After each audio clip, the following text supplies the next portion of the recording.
his group. Now, questions about him? Yes, sir. A question, but given the fact that he's dealing with the largest law firm in the world, and he's working in his industry was not such like a cybersecurity or IT. No. He has the most impressive deal I've heard of. Yeah. Well, I mean, he believes it. Well, even if he doesn't believe it, he's acting like he believes it, and that's the point. And in that office that he's got there, built those pictures, and I mean he went and he got a suit made for himself. I'm not sure that may be his only suit, but he's got a meeting suit, so that's what it is. And he's setting up the bankers are waiting to talk to him, and only have 15 minutes. I mean, that's exactly. This is all in the templates. He's doing exactly what you're supposed to, and and he feels that he's late in the game. He's early in the game to some, but he's late, in the game for himself. I mean, he's doing not 100% everything right. He left off some of the times he stepped on his dick, but that's normal. He had a few meetings that didn't go his way, but he learned from them, practiced some more for when the next time he had a meeting, and he's doing it right. And some people say that you can't do it in Canada, which is horseshit. You can do it there. The only two places that are there's 5 places that are that it's not impossible, but it's more difficult: Russia, Ukraine, Nigeria, a couple other African countries, and a couple of countries, Venezuela, a couple communist countries in South America. But it's still doable, it's just harder. But every place else is, I won't say it's a slam dunk, but it's a slam dunk. If you do it. I'm going to read you, I get these all the time. Today I signed an SPA for IT deal, which will bring the rev to 20 million per annum, 3.2 million EBITDA, completion in 10 days. I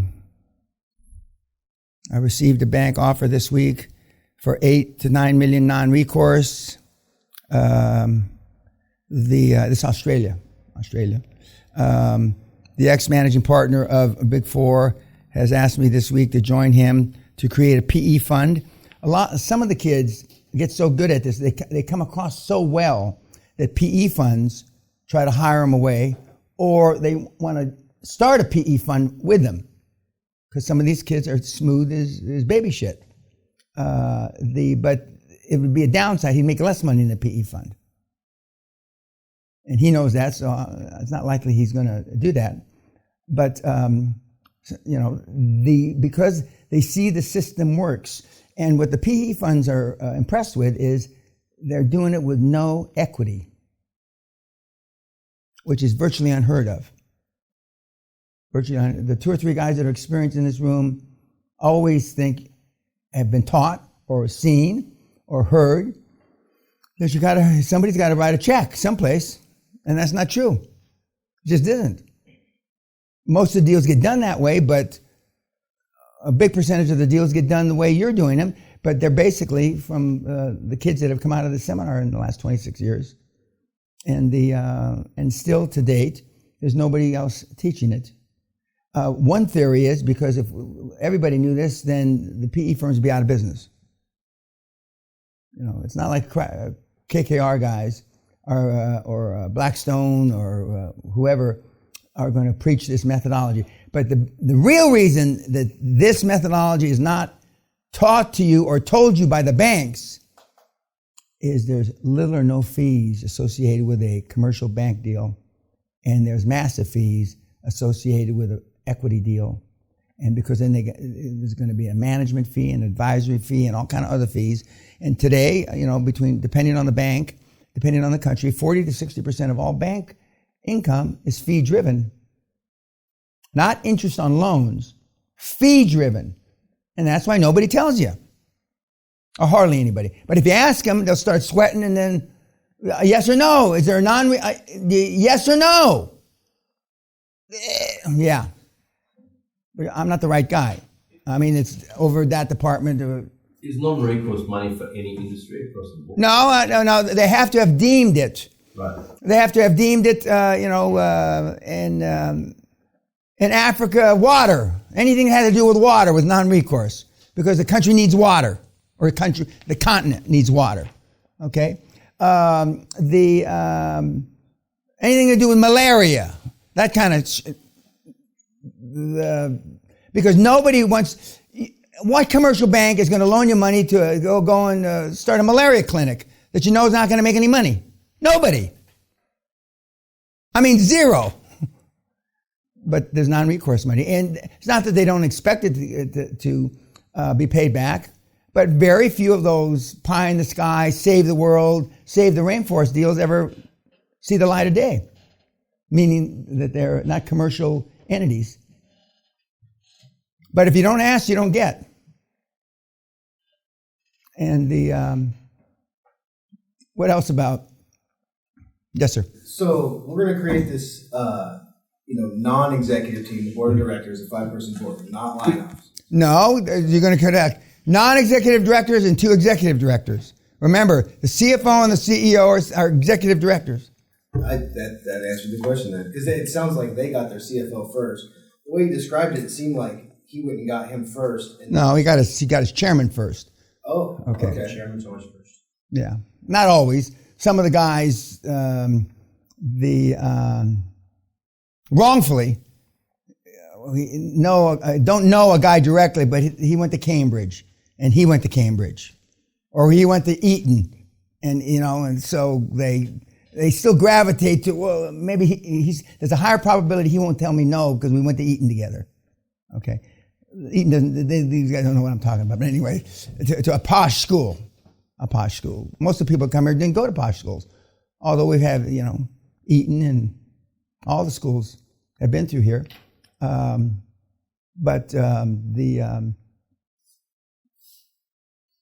you're non-executive chairman, and he's the anchor of your 50-story building. He's equivalent to your first 30 stories. He leases, and then you leverage off the 30 stories that you lease to B of A or British Telecom or whatever, and then you get the rest. And it's pretty simple. It's pretty simple when you do it. That's not to say you can't go to a bank. We've had guys that are here in this group that have already started trying to get their dream team, have already, been to banks. They've already been to accountants in this room right here. You don't hear them bragging, do you? Because they weren't successful. They're not telling you all this shit when you're over there drinking, are they? No, because they failed. And then they come here.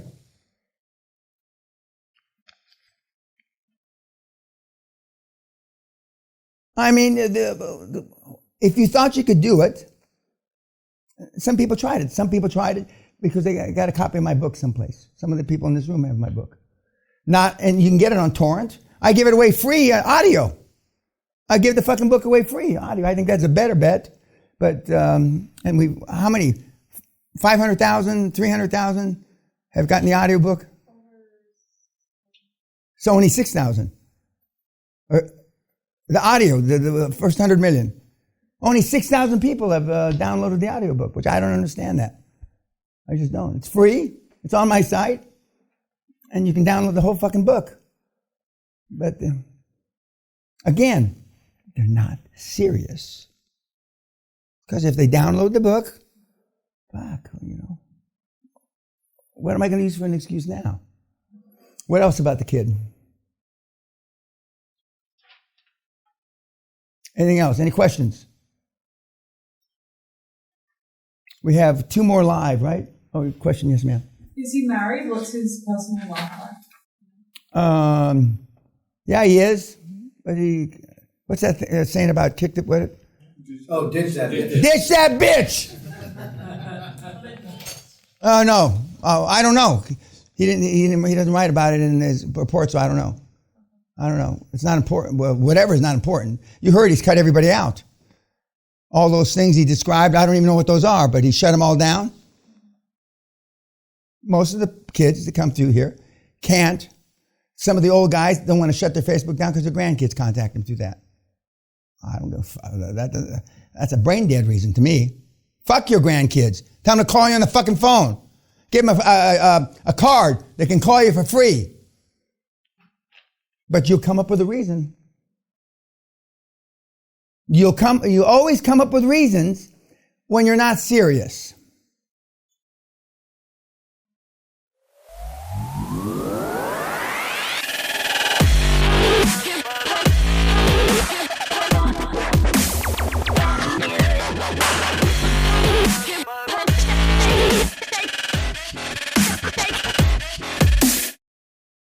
You know, I've been poor and I've been rich, and there's no fucking comparison.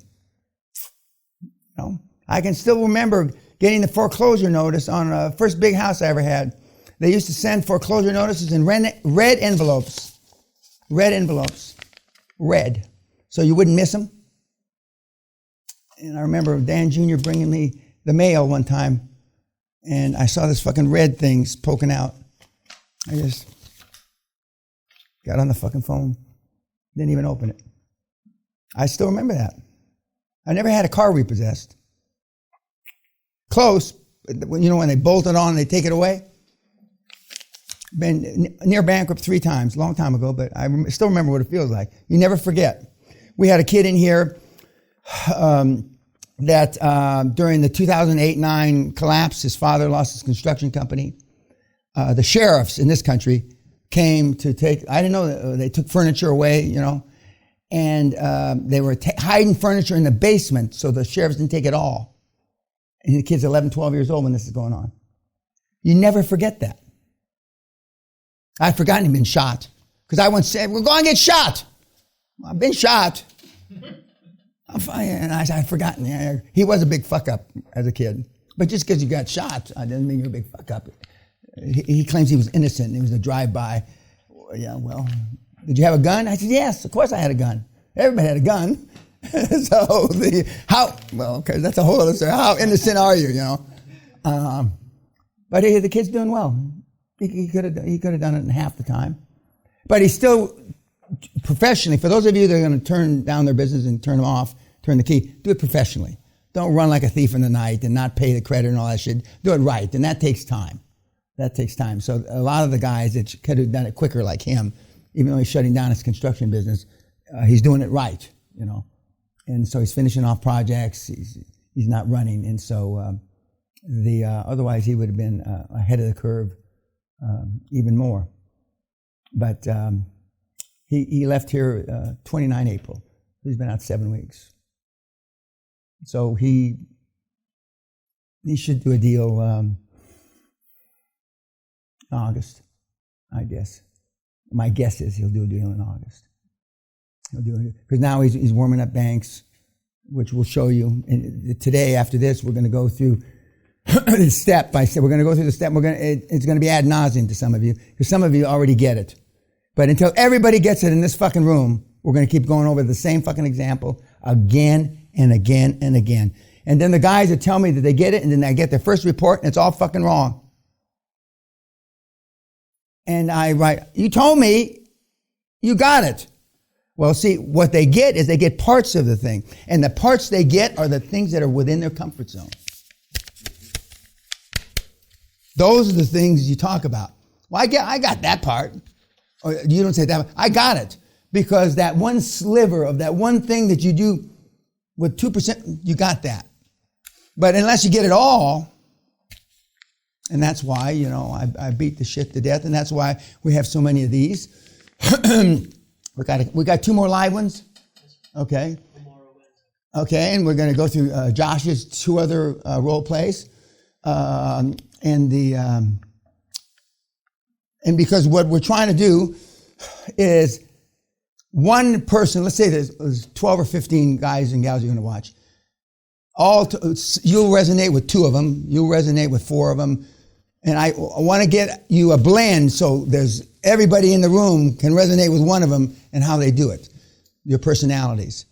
We don't have any alpha males webinars. You're living with one for a week, me, but not everybody can do what I do, and I realize that. And I used to say, I might have already said it in the seminar, why can't everybody be like me? And my mother used to tell me, God rest her soul, she says, it'd be an ugly world, Dan. Everybody was, and I've said it to Sally. Sally says, it'd be ugly, as she would say in her Yorkshire. It would be ugly. And I said, that's what Mom says. She says, I know, your mother and I talked about it. I mean, it'd be ugly if everybody. But most of the success stories we have are the antithesis of me. He's no alpha. The guy that we just saw. He's just a regular guy. Carpenter. I'm not demeaning carpenters because one of my biggest stars is a joiner. But we're showing you that it's not, you don't have to be the Einstein. The Einstein. Anything else about the kid? Yes, sir. I took a lot of takeaways from him. One was the clarity of his vision, and he said you have to sell your vision to your dream team candidates, then to the banks and all of that. That he is so sold on his own vision that they believe it. And he said, I don't even know what the words are. He's using. He doesn't know the words. He's using Investopedia. Well, I mean, but even though I give him the script, some of the guys want to know what the words mean. The guys that are even more successful with him don't go to Investopedia. They don't go to see what the word means. I don't give a fuck what the word means. Now, this is an exaggeration. I'm using words that I don't know what they mean now, which is a lie. But 30 years ago, when I was running and gunning, I didn't know anything. When I used to tell people, can I have your pen, please? When I used to tell people I didn't know enough to put on the head of that's a QLA pen. Anyway, enough to fill the top of that pen with the knowledge I had about oil and gas, construction pipeline, drilling, offshore. I didn't know enough to put on the fucking top of that pen. And I raised billions. Now, some people that are still know me, that are still alive, he still doesn't know shit. Well, compared to a geologist and astrophysicist, I don't.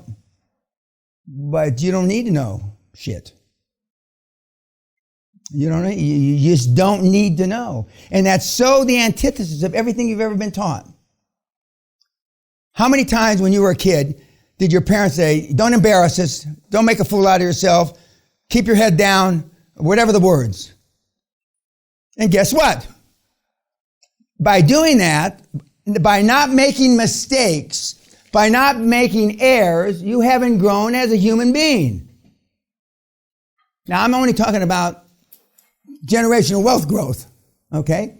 But, I mean, the QLA, when you get successful, more successful than you are, it spreads over to all aspects of your life. All aspects of your life. And because I'm used to accolades. I'm used to, I get so much smoke blowing up my ass, I don't need sex for fucking 50 years. Because, how smart I am. But I'm an overnight success after 50 years. They call me a mongoloid idiot for the first 20 years. I was a rich mongoloid idiot, but I was still a fucking mongoloid idiot. And so now they give me some respect, partially because of my age. But you don't have to know I'm telling you. You're going to hear a couple other people that use debt and they mean equity. You're going to hear some people talk about words that they don't know what they mean. You're going to hear Josh Kim, 4 months after the seminar, he didn't know the difference between debt and equity. 4 months after the seminar. I'm not telling you you need to know it now. All you need to know is we're a debt-driven model that has one moving part, motivated seller. One of the hardest things for you and everybody is going to be to slamming the door on non-motivated sellers. I mean slamming the door. Being rude. I show up to he's supposed to be motivated, and you go, and then you get down there and he's got his nephew, 2 cousins, a brother who's a judge, and he starts putting you through the rigmarole. You wasted my fucking time. I flew all the way to Philadelphia, you fucking moron. You wasted my fucking time. Nobody in this room will talk that way. But they are wasting your time. Don't you get it? Some of you old gits are running out of you're out of runway. You got no more runway. Yet you're going to let some prick waste your fucking time. That's insulting. Okay, YouTube. Bye-bye.